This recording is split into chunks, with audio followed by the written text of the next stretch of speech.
Cheers. Cheers. We're drinking water. Are we going to break the third wall or no? Yes, out there. Welcome to Nothing to be ashamed of. I'm Sonni. And I'm Lisa. And we're doing a little video. We're doing a video. A video pod. A Vidapode. Vidapode? I don't know. Just leaned out of the frame. Bye. See you later. That was the end. Welcome. I feel like we're on a talk show. We should have one. I've had this thought before. So, I know I'm not where to put my arm. Don't want to know where to put my body. Yeah, I'm just going to like half lean it. Do the old half lean. Nothing to be ashamed of. Talked about. No, I already have to burp. So, we're trying this out. We want to see how it feels, how it looks. I think I have some chicken neck, so just go with it. I think the answer is no, but I definitely have I just have a large Danish face. Okay, I'm going to amend that because the quote was large, flat. Wide, flat. I'm sorry. Danish face. Wide, flat Danish face. I have down this road before. You have an angular Italian face. I have a Jay Leno chin. That's not true. It is. Look at that shit. When you do that, Look at that shit. you look like Marlon Brando in The Godfather. Kiss the ring. I've never seen those movies. Just clips. I should wear my Godfather shirt, but instead I'm wearing Whitney. I'm wearing an elephant. That sounds But about it right. is from Jessica Simpson's line. Sponsor us, maybe? So here we are doing a mini Vidipode. Did you burp yet, or did I just break the burp rule? I don't remember anymore. But I feel like I'm leaning back too far. Yeah. I don't know. So, we don't know what we're doing, but we look good doing it. What are we talking about today? We're going to do some public shame. Public shame. Do you have one for this week? Yes, I do. Oh, unfortunate. Can we, before we... Yeah. There have been two very sad deaths this week. Yeah. Kate Spade was the first, and Anthony Bourdain was the second. And I just want to take a quick second to just if you're feeling sad, if you're feeling lonely, find help, reach out. It just they both were very sad for me because I literally bought a Kate Spade wallet the day before she died. So we went to Buffalo Exchange. I bought this wallet and I was like, oh my God. And it was like a $200 wallet. I got it for $20 at Buffalo Exchange. Mm-hmm. And then that day she passed away.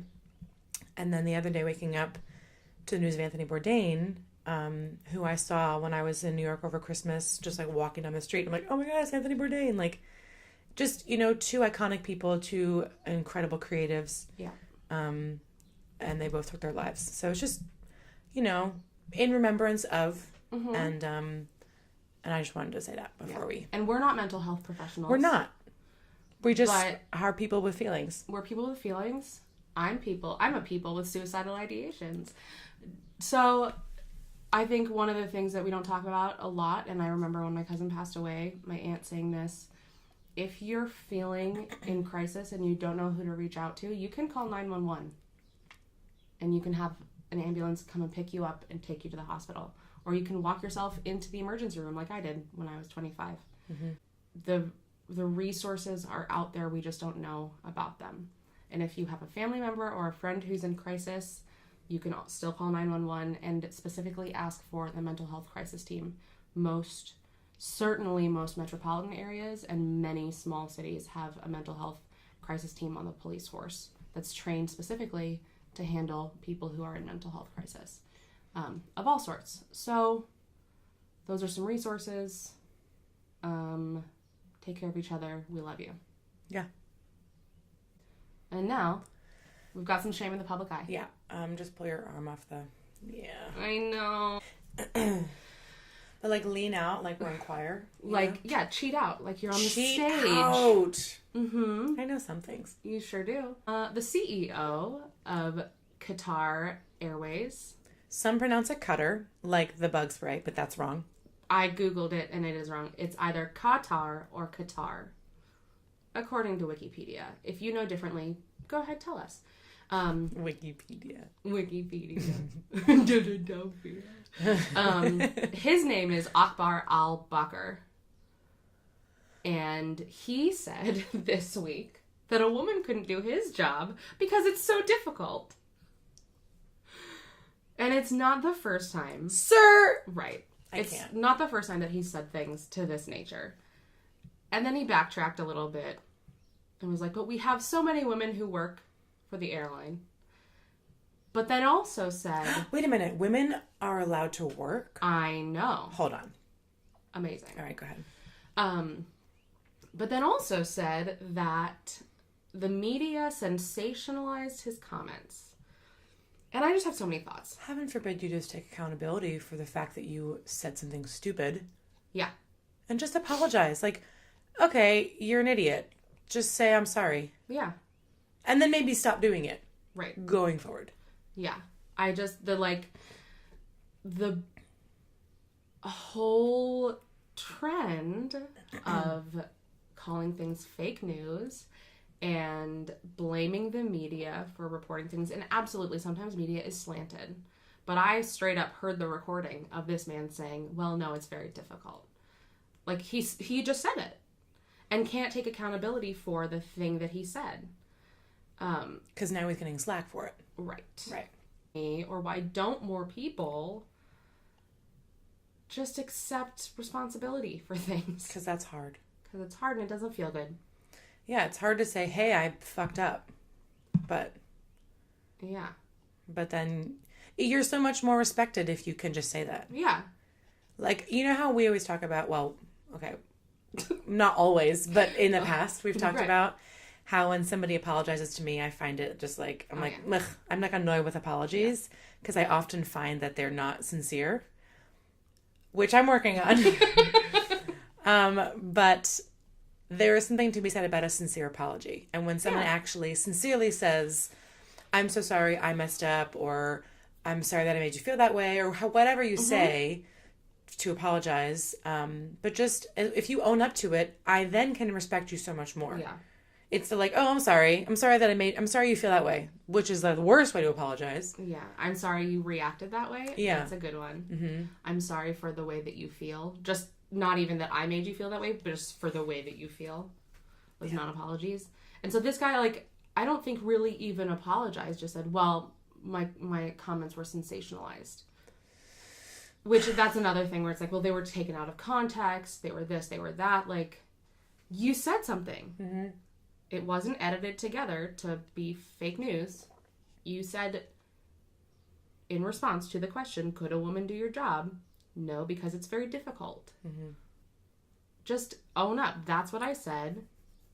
It was the wrong response. Maybe I'm working on some sensitivity training. But it's also the fact that he even said it. Obviously that's the problem. Right. The fact that he thinks a woman can't do his job because it's too difficult. That's obviously the underlying very heavy issue. But, like, just stop putting people in boxes that they can or cannot do something. Or, I don't know, This sort of makes me think of also, did you hear the thing about Starbucks with their sensitivity training? Or not sensitivity training, diversity training? After the incident? Mm-hmm. I didn't hear this. Starbucks, we talked about it in class last week. Starbucks last week shut down, every store shut down for 4 hours to hold diversity training for their employees. All right. Which is also sort of feels like a too little too late. Yeah. And maybe they know it's a little too late. I don't know that song. It's by JoJo. Of course It's it is. awesome. Of course it is. It's a fantastic song. There's so many problems with the training that they led, which was purely looking at the experience of being Black in the United States and not anyone else's experience. Mm-hmm. Granted, it was in response to Black men being discriminated against, but also, like, you know, you have the opportunity to make this a larger conversation. So it's that, like, they're taking a little bit of responsibility, but it also feels like not the right thing. It's like, if you're going to do it, don't half-ass it. Like, do it all the way. Yeah. Yeah. And so... Don't just do it to, like, oh, I'm sorry that I, pulled your pigtails. It's like, Yeah. how about you stop pulling pigtails and stop pushing people down and stop stealing people's lunchboxes and like stop doing all the bad behavior. Right. But thank you for apologizing for this one little thing. But there's so many more things. Yeah. Am I hitting on the head a little bit? Yeah, absolutely. My analogy might be off, but no, I think that it's on. I think your analogy is on. Thanks. I hear that a lot. Yeah, so that's what this situation where even if this guy, even when he backtracked to be like, oh, well, women do this in this company, women do that. And now I was reading some statistics today that other airlines are working actively to hire more women. But it's like, why didn't you just do that in the first place? Yeah. It's this constant frustration of like, yeah, well, now you're fixing the thing, but I'm still mad that the thing happened. Yeah, exactly. You're fixing it, but it shouldn't happen in the first place. Mm-hmm. Like, one of my favorite sayings is, don't say you're sorry, just don't do it. Like, don't have a reason to be sorry. Just don't do it. Yeah. Which isn't maybe my own stuff, but like... maybe not realistic. I just don't love apologies. People are flawed. Fucked up. Don't fucked up. Just don't fucked up. Plural. Past tense? Remember the other day when I said I made it or something? I did it. Yeah, I get it. I mean, people are flawed. Some people are more flawed than others, but... Yeah, and then the like... It's like the boy who cried wolf. Like, stop apologizing. Just don't do it. Exactly. In the first place. Yes. And the fact that you're doing it in the first place... Also, we have to talk about that phrase, because I don't really get the whole, like, first place, second place. But we'll talk about it. I need you to fact check that. I'll look it up later. Don't do it in the first place, but also, the fact that you're doing it means that you don't understand why it's wrong at all. Yeah. Which is the problem. And that, like... It's that, like, men are the best machismo bullshit. Yeah, I feel like when I make mistakes, which I do, because I'm human and we all make mistakes. Mm-hmm. I know. Just kidding. I actively then try to... What you laughing at? Your mouth just made a funny noise. No. It was like a... What was it with these? I don't know. When I make mistakes, I then actively try to learn what I can do to avoid those mistakes in the future. And it's like the definition of insanity isn't it like doing the same thing and expecting a different outcome? Just learn a different thing. Yeah. Well, and also, yes, but also being open to hearing how people receive you and like perceive you. Yeah. Because if you're just like going along doing stuff, and then if you mess up or somebody says something or does something, honestly and authentically apologizing for it, and then being like, no, what can I do to make that not happen again? Yes. That's just like the forever student, somebody who wants to make things better and a lifelong learner. Exactly. Yeah, which is what you are. Thank you. So no wonder that you do that. Yeah. Yeah. And I think we're on the same page. We absolutely are. Always. Yeah. I just think that there's a lot of people are just always looking to protect their egos, and why are we so attached to that? I don't know. So guys, we don't have all the answers. We don't. But we like to talk about them. We do. The moral of the story is, look for ways to improve your life. Dance with your elbows. Dance with your friend's elbows. Elbows, I just said. Elbows. Get a plant. And... Plantio audio video. And we love you. But yeah, let us know what you think about this whole setup. Yeah. If you're feeling it, if you're not feeling it, if you want to see my hair in braids or up, or you want to see something with a red lipstick, like, what do you want to see?